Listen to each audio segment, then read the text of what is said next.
આવનારી ટેટ 1 અને ટેટ 2ની પરીક્ષા માટે એક નવું પ્લેલિસ્ટ બનાવવા જઈ રહ્યો છું. તેમાં ટોપિક વાઇઝ દરેક મુદ્દાઓનો આપણે એક વિડીયોના માધ્યમથી અભ્યાસ કરીશું. તેમાં સૌથી પહેલો વિડીયો છે વૃત્તિ, વિકાસ અને પરિપક્વતા. વિડીયોના મુખ્ય મુદ્દા શું છે આજના વિડીયો માટે એ જોઈએ તો વૃત્તિની સંકલ્પના, વિકાસની સંકલ્પના અને બંનેના લક્ષણો. પરિપક્વતાની સંકલ્પના વિશે વાત કરીશું. ત્યારબાદ વૃત્તિ અને વિકાસ વચ્ચેનો તફાવત સમજીશું. વિકાસના સિદ્ધાંતો વિશે વાત કરીશું અને વિકાસના વિવિધ તબક્કાઓ વિશે વાત કરીશું. આજના વિડીયોની અંદર મુખ્યત્વે આટલા ટોપિકની વાત કરવામાં આવી છે. બીજા વિડીયોની અંદર બીજા ટોપિક વિશે વાત કરીશું. પણ બીજો વિડીયો જોવા માંગતા હોય તો વિડીયોને લાઈક કરી અને ચેનલને સબસ્ક્રાઈબ કરી દેજો. ચલો વાત કરીએ વૃત્તિની સંકલ્પના વિશે. જીવનની શરૂઆત જન્મથી થાય છે. મનોવૈજ્ઞાનિકોના મતે વ્યક્તિત્વના જીવનની શરૂઆત એક ગર્ભધારણથી થાય છે. નવજાત બાળક શરૂઆતમાં અસહાય અને બીજા ઉપર આધારિત હોય છે. તે પોતાની બધી જરૂરિયાતો સંતોષવા માટે બીજા પર આધાર રાખતું હોય છે. પરંતુ બાળક જેમ જેમ મોટું થતું જાય છે તેમ તેની અંદર વૃત્તિ, વિકાસ અને પરિપક્વતા પ્રાપ્ત થાય છે. જેમ જેમ એની અંદર પરિપક્વતા, વૃદ્ધિ અને વિકાસ આવે તેમ તેમ તે પોતાની બધી જરૂરિયાતો સંતોષવા માટે પોતે પ્રયત્ન કરવા લાગે છે. બાળકમાં જન્મથી મૃત્યુ સુધી અનેક ફેરફાર થતા રહે છે.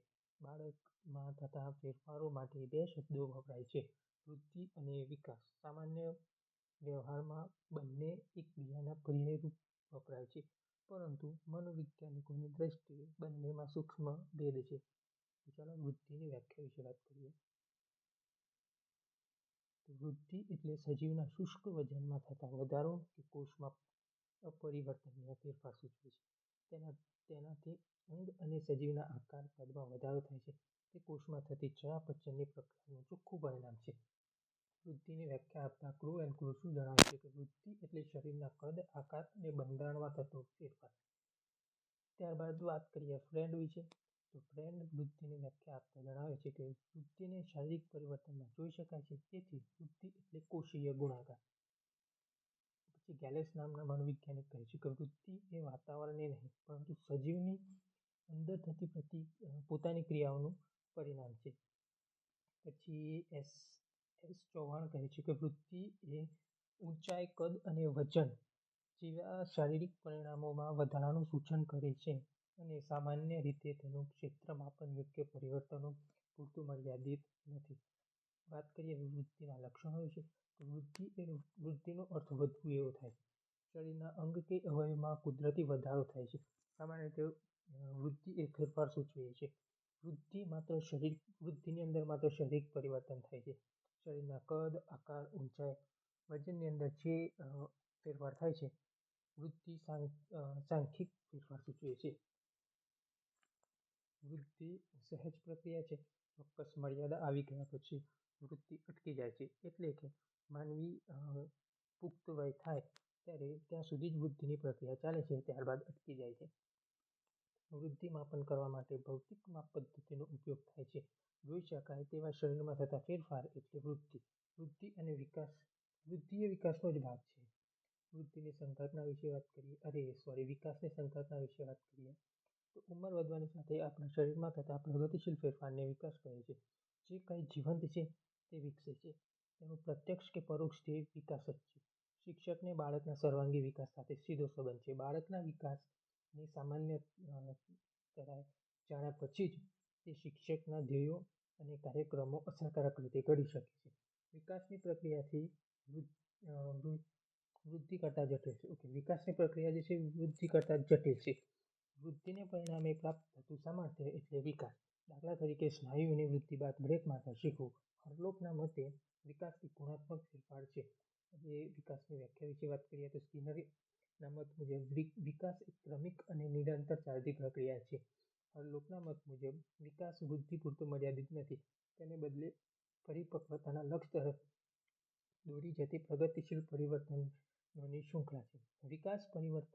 વિકાસ પરિણામ સ્વરૂપે વ્યક્તિના નૂતન વિશિષ્ટતાઓ અને નૂતન શક્તિઓનો અભાવ થાય છે. ગેલેસના મત મુજબ વિકાસ એ સામાન્ય પ્રયત્નથી વિશિષ્ટ છે, જેનું અવલોકન કરી શકાય છે તેમજ ચોક્કસ મર્યાદામાં મૂલ્યાંકન અને માપન થઈ શકે છે. ઈરા ગાર્ડનના મત મુજબ વિકાસ દ્વારા વ્યક્તિ પરિપૂર્ણતાની પ્રાપ્તિ તરફ આગળ વધે છે. ખ્યાલાત્મક જ્ઞાનની પ્રાપ્તિ એ વિકાસનો ઉદ્દેશ છે. વાત કરીએ વિકાસના લક્ષણો વિશે, તો વિકાસ જીવન પર્યંત ચાલતી પ્રક્રિયા છે.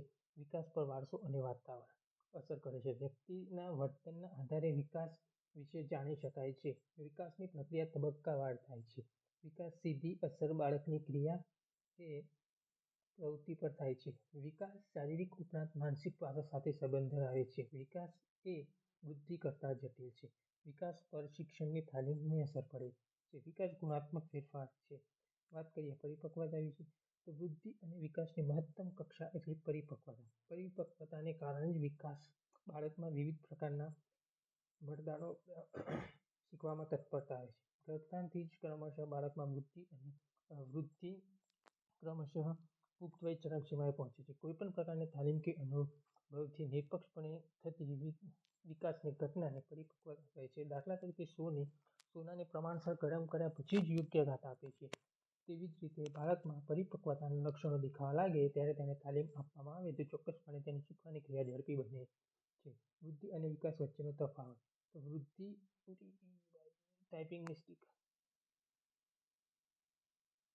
ઓકે તો વૃદ્ધિ એ શારીરિક ફેરફાર સાથે સંબંધ છે. વૃદ્ધિ એ અમુક ઉંમરે અટકી જાય છે. વૃદ્ધિ સરળ પ્રક્રિયા છે. વૃદ્ધિ એ નો માપન ભૌતિક માપન પદ્ધતિઓ દ્વારા થઈ શકે છે. દાખલા તરીકે વજન અને ઊંચાઈ. વૃદ્ધિ એ વારસા પર આધારિત છે. વિકાસની વાત કરીએ તો વિકાસ એ શારીરિક અને માનસિક ફેરફાર સાથે સંબંધ છે. વિકાસ વારસા ઉપરાંત વાતાવરણ પર આધાર રાખે છે. વિકાસ એ જટિલ અને સંકુલ પ્રક્રિયા છે. વિકાસ મનોવૈજ્ઞાનિક ઉપકરણો દ્વારા માપી શકાય છે, જેમ કે બુદ્ધિ કસોટી વગેરે વગેરે. હવે વિકાસના સિદ્ધાંતોની વાત કરીએ તો દરેક બાળકમાં વિકાસની પ્રક્રિયા લગભગ સમાન જોવા મળે છે. વિકાસ એ ક્રમિક અને તબક્કાવાર થતો હોવાથી વિકાસની આગાહી કરી શકાય છે. વિકાસની પ્રક્રિયા કેટલાક મૂળભૂત સિદ્ધાંતો જોવા મળે છે. વિકાસની પ્રક્રિયા ઉપરથી નીચે તરફ એટલે કે મસ્તકથી જડ તરફ થાય છે. વિકાસની પ્રક્રિયા કેન્દ્ર, મધ્ય ભાગથી પરિધ, છેડા તરફ થાય છે. વિકાસ ચોક્કસ સ્તરે પ્રમાણે થાય છે. વિકાસની પ્રક્રિયા સામાન્યથી વિશિષ્ટ તરફ થાય છે. વિકાસ અને વૃદ્ધિ એકબીજા પર આધારિત છે. વિકાસની પ્રક્રિયા પરાવલંબનથી સ્વાવલંબન તરફ જાય છે. વિકાસની પ્રક્રિયામાં વ્યક્તિગત ભિન્નતા જોઈ શકાય છે. વિકાસ એ સામાન્યથી વિશિષ્ટ તરફ થાય છે. વિકાસના વિવિધ તબક્કાઓ વિશે વાત કરીએ તો વિકાસ જન્મથી મૃત્યુ સુધી સતત ચાલતી પ્રક્રિયા છે. વિકાસની ગતિ ક્યારેક એકસરખી રહેતી નથી. આ ઉંમરના ગાળામાં વિકાસની ગતિ ઝડપી હોય છે તો અમુક ઉંમરના ગાળામાં ગતિ ધીમી પડે છે. જોકે વિકાસ સતત ચાલતી અને જટિલ પ્રક્રિયા છે. એક તબક્કો પૂરો થયા પછી બીજો તબક્કો અને બીજા તબક્કા પછી ત્રીજો તબક્કો એમ શરૂ થાય છે. પરંતુ અભ્યાસની સરળતા માટે મનોવૈજ્ઞાનિકોએ વિકાસના નીચે મુજબના તબક્કાઓ દર્શાવ્યા છે. તો વિકાસના વિવિધ તબક્કાઓ વિશે વાત કરીએ તો જન્મ પૂર્વેની અવસ્થા એટલે કે બીજ તારણથી જન્મ સુધીની અવસ્થા. પછી બીજી કેશવ અવસ્થા, જન્મથી બીજા અઠવાડિયા સુધી કેશવ અવસ્થા હોય છે. પછી બાલ્યાવસ્થા, તો બાલ્યાવસ્થા બીજા અઠવાડિયાના અંતથી બીજા વર્ષના અંત સુધીનો સમયગાળો બાલ્યાવસ્થા કહેવાય. પછી પ્રારંભિક બાલ્યાવસ્થા 2 વર્ષથી 6 વર્ષ સુધી. પછી ઉત્તર બાલ્યાવસ્થા, તો 6 વર્ષથી 12 વર્ષ. તરુણાવસ્થા 12 વર્ષથી 21 વર્ષ. પ્રૌઢાવસ્થા 40 વર્ષથી 60 વર્ષ સુધીનો સમયગાળો. અને વૃદ્ધાવસ્થા 60 વર્ષ પછીનો સમયગાળો. ઓકે, તો આનો બીજો પાર્ટ બાકી છે જે આવતીકાલે આવશે.